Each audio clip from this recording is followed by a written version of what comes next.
रब्बी शहली सदरी व यसिरली अमरी वहलुल उक़्दतम मिन लिसानी यफ़क़हू क़ौली। अल्हम्दुलिल्लाह, मैं राहिला सलीम डॉक्टर मोहम्मद सलीम की वाइफ हूँ। अल्हम्दुलिल्लाह, हम लोग भोपाल से बिलोंग करते हैं। मेरे हस्बैंड ने पहले इस्लाम कबूल किया, एक जैन फैमिली से बिलोंग करते हैं। मैं अग्रवाल फैमिली से थी।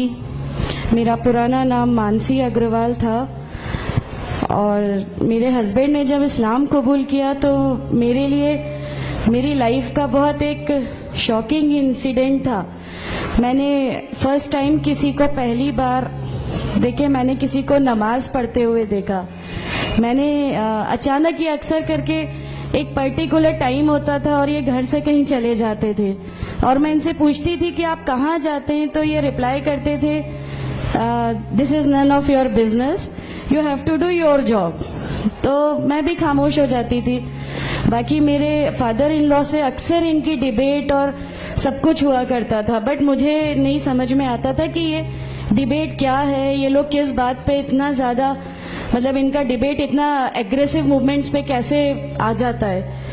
तो बाकी फिर एक धीरे धीरे जब मुझे ये इस्लाम के पहले तो ये लोग नहीं बताए, बट फर्स्ट टाइम जब मैंने इनका फजर की नमाज थी और अचानक मेरी नींद खुली और मैंने इनको नमाज पढ़ते हुए देखा। मैंने इनसे पूछा कि आप क्या नमाज पढ़ रहे हैं, क्योंकि सिर्फ टेलीविजन पे देखा था कि हाँ ऐसे जो करते हैं वो नमाज के एक्शंस हैं। मैंने इनसे पूछा कि आप नमाज पढ़ रहे हैं, इन्होंने कहा कि हाँ मैं नमाज पढ़ रहा हूँ। मैंने बिल्कुल देर नहीं की मेरे फादर इन लॉ को बताने में। मैं रूम से बाहर निकल के और मैंने सबसे पहले उनको बताया कि पापा जी आज ही इनको मैंने नमाज पढ़ते हुए देखा। तो उन्होंने मुझसे कहा कि ठीक है, खामोश रहो, अभी किसी से कहना नहीं, हम देखेंगे क्या कर सकते हैं। अब वो जो मेरी लाइफ का मोमेंट था, वहाँ से मेरे को ऐसा लगा कि ये क्या हुआ, मतलब ये क्या कर रहे हैं, ऐसा क्यों कर रहे हैं, ये कहीं ये किसी ऐसे व्यक्ति से तो नहीं मिल गए जो इनको टेररिज्म की तरफ ले जा रहा है और ये ऐसी चीज़ों में तो नहीं इन्वॉल्व हो जाएंगे। एक बहुत बड़ा डर जो मेरे अंदर था वो, और on that time I was pregnant, तो मेरे को एक बहुत खलबली सी लगी रहती थी कि ये क्या चल रहा है, ये क्या चल रहा है। फिर धीरे धीरे करके जब मैं इनकी बुक्स वगैरह जो अलमीरा में रखी रहती थी वो मैं पढ़ने लगी और ढूंढने लगी। ये छुपा के रखा करते थे और मुझे जब भी कोई बुक मिलती थी तो फिर मैं उसको पढ़ने लगी। तो मुझे उसमें ऐसा कुछ लगता ज़रूर था कि पता नहीं कुछ है, कोई डिफरेंट चीज़ है, क्योंकि मैंने देखा कि इनके अखलाक, इनकी सब चीज़ें बिल्कुल चेंज हो गई। जो ये पहले थे उससे ये बिल्कुल अलग हो गए। तो मुझे ऐसा पर्सनली लगता था कि इस प्लेटफॉर्म ने इनको ऐसा क्या दिया जो मेरे हस्बैंड को बिल्कुल चेंज करके रख दिया। मतलब अल्हम्दुलिल्लाह ये उस समय कोशिश करते थे कि जो नबी की सुन्नतें हैं, जो हमारे नबी सल्लल्लाहु अलैहि वसल्लम ने किया, अपनी वाइफ की मदद करना, अपनी वाइफ के साथ किस तरह उसके हुकूक की अदायगी करना, ये सब कुछ वहाँ अल्हम्दुलिल्लाह करने लगे। और मुझे जो इनका ये ड्रास्टिकल चेंज था, जो इनको इस प्लेटफॉर्म पे आए हुए 6 मंथ्स या 1 ईयर हुआ होगा, वो देख के मेरे लिए एक बहुत बड़ा मीनिंग, एक सरप्राइज था कि ये क्या हुआ। फिर उसके बाद मुझे लगा कि नहीं, मैं भी अब इसको जानती हूँ, मैं भी अब पढ़ूंगी। और फिर मैं अपने फादर इन लॉ और इनकी डिबेट सुनने लगी। तो जैनिज्म में गॉड कॉन्सेप्ट है ही नहीं।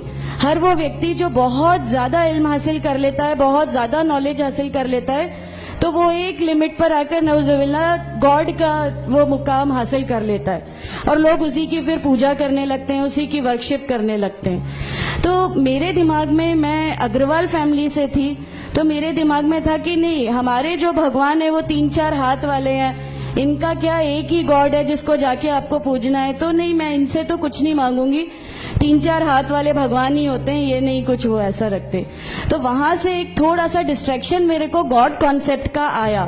और ईश्वर है जो इस दुनिया को चला रहा है, ये हमेशा मेरे एक जहन में रहता था। तो मुझे मेरे फादर इन लॉ कहीं ना कहीं उस प्लेटफॉर्म पे आके गलत लगने लगे कि नहीं, ये जो कह रहे हैं वो सही है और इनकी जो डिबेट है उसका एंड जो है वो ये सही है। फिर धीरे धीरे करके मुझे इनकी चीज़ों पे यकीन आने लगा अल्हम्दुलिल्लाह। फिर हमारे एक फैमिली फ्रेंड है, उनके यहाँ ये मुझे ले गए। वहाँ पर किसी ने मुझसे कहा कि मैं बहुत बुजुर्ग हो चुका हूँ, कलीम सिद्दीकी साहब है, मुझे उनका नाम ध्यान नहीं है अच्छे से, बट उन्होंने मुझसे कहा बेटा मैं बहुत बुजुर्ग हो चुका हूँ, मैं चाहता हूँ तुम कलमा पढ़ लो, मेरी जिंदगी रहे ना रहे, मैं आपसे मिलूं ना मिलूं, तो आप कलमा पढ़ लो। तो अल्हम्दुलिल्लाह मैंने कलमा पढ़ लिया। कलमा पढ़ने के बाद भी जब हम घर लौट रहे थे तो मैंने इनसे कहा कि मैंने सिर्फ अभी कलमा पढ़ा, अभी आप ये मत समझिएगा कि मेरे को सब समझ में आ गया और मैं इस चीज को मान लूंगी। इन्होंने कहा नहीं, तुम्हारी मर्जी, किसी में कोई फोर्स नहीं है। तो अल्हम्दुलिल्लाह अल्लाह ताला का एहसान है, उस कलमे की ताकत थी। और ये हमेशा कहते थे तुम्हें कोई दुआ मांगनी है तो तहज्जुद में मांगा करो, तहज्जुद का जो टाइम होता है वो बहुत कीमती होता है और उसमें अल्लाह ताला सबकी दुआएं कबूल करता है। इन्होंने मुझे एक दुआ सिखाई थी कि तुम एक दुआ मांगो कि या मेरे रब, अगर मेरा हस्बैंड गलत रास्ते पर है तो उसको सही रास्ते पे ले आ, और अगर मैं गलत रास्ते पे हूं तो मुझे सही रास्ता दिखा दे। अल्हम्दुलिल्लाह मैं ये दुआ कंटिन्यू मांगती थी। एक बार मेरी नींद अल्हम्दुलिल्लाह तहज्जुद में खुली और बस मैं नॉर्मल जैसे एक ध्यान करते हैं वैसा मैं बैठ गई और अपने आप अचानक दिल चाहा कि बस सजदा करूं। मेरी जिंदगी का वो पहला सजदा था और उस बहुत लंबा सजदा था और उस सजदे में मैंने मेरे रब से क्या क्या मांग लिया मुझे भी नहीं याद है। और उस समय मुझे ऐसा फील हो रहा था जैसे अल्लाह ताला खुद मुझसे बात कर रहा है, अल्लाह मेरे सवालों का जवाब खुद दे रहा है। अल्हम्दुलिल्लाह बस उसके बाद तो ऐसा लगा कि नहीं, इस्लाम हक है और इस्लाम पे ही चलना है। उसके बाद फिर बहुत सारी परेशानियां लाइफ में आई, सब कुछ आया, बट अल्हम्दुलिल्लाह अल्लाह का एहसान है कि अल्लाह ताला ने हर परेशानी, हर चीज को ऐसे ले लिया कि हम लोगों को कभी एहसास ही नहीं होने दिया कि ये कोई परेशानी थी। ऐसा लगा कि अल्लाह की पूरी राह में हम लोगों को रिवार्ड ही मिलना है इस चीज का और अल्लाह हमें इसका रिवार्ड ही देता चला जाएगा। अल्हम्दुलिल्लाह बस उस समय से शुरुआत हुई थी दीन इस्लाम की। अल्हम्दुलिल्लाह आगे चल के परेशानियां, तकलीफें हर रिवर्ट की जिंदगी में आती हैं, लेकिन मैं हर रिवर्ट बहन से ये कहना चाहती हूँ कि अल्लाह की खातिर आप लोग इस दीन में आए हैं, किसी और चीज के लिए नहीं आए। तो अल्लाह ही की खातिर इन परेशानियों को भी झेलिए, अल्लाह ही की खातिर झेलिए। अल्लाह ताला अगर आप लोगों से, माशाअल्लाह मैं जब घर से निकली, जब हमारे फादर इन लॉ ने हमें घर से निकाला, मेरे बच्चे की, छोटा बच्चा था, छोटे वाले की सिर्फ एक दूध की बोतल थी, इसके अलावा कुछ भी नहीं था। मैं जॉब करती थी, मैंने अपने छोटे बेटे को माँ के यहाँ छोड़ के जाया करती थी। मेरे मम्मी पापा बहुत ज्यादा मतलब हम लोगों से डिटैच नहीं हुए थे, एक मोहब्बत थी उनको हमसे, तो उस मोहब्बत के कारण मतलब उन लोगों ने कभी हमारा उस लेवल तक अपोज नहीं किया जो इन लॉज की तरफ से आया।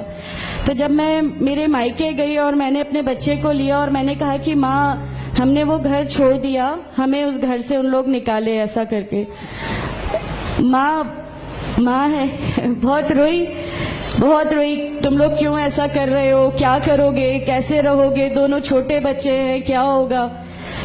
मैंने कहा कि माँ आप सिर्फ एक माँ हो ना, वो मुझे 70 माँओं के बराबर मोहब्बत करता है। तो जो रब मुझे मेरी 70 माँओं के बराबर मोहब्बत करता है वो कैसे इस दुनिया में मुझे रुसवा कर सकता है। सिर्फ एक छोटा सा ये विश्वास था। अल्हम्दुलिल्लाह उस विश्वास को रखते हुए सारी चीजें, सब परेशानियां ऐसे अल्लाह ताला ने ले ली कि उसका मेरे पास कोई मतलब कहने के लिए भी शब्द नहीं है। अल्हम्दुलिल्लाह। और मैं आप लोगों से सबसे गुजारिश करती हूँ, और अगर अल्लाह ने मुझे आप लोगों की एक ऐसी बहन बना दिया जो आपकी परेशानियां, आपकी हर उसमें, हमारा घर, हमारी सब कुछ अल्हम्दुलिल्लाह आपके लिए है, क्योंकि हम लोग ठान के बैठे हैं हमारा जीना मरना, हमारी नमाजें, हमारा सब कुछ सिर्फ अल्लाह के लिए है और यहीं से यही लेके हमको जाना है, कोई जवाब हमें नहीं मिलेगी। अस्सलामु अलैकुम व रहमतुल्लाहि व बरकातहू। अगर आपको हमारी ये वीडियो पसंद आई है तो हमारी इस वीडियो को ज़रूर लाइक कीजिए और हमारे इस चैनल को सब्सक्राइब कीजिए आने वाले हर वीडियो की नोटिफिकेशंस पाने के लिए।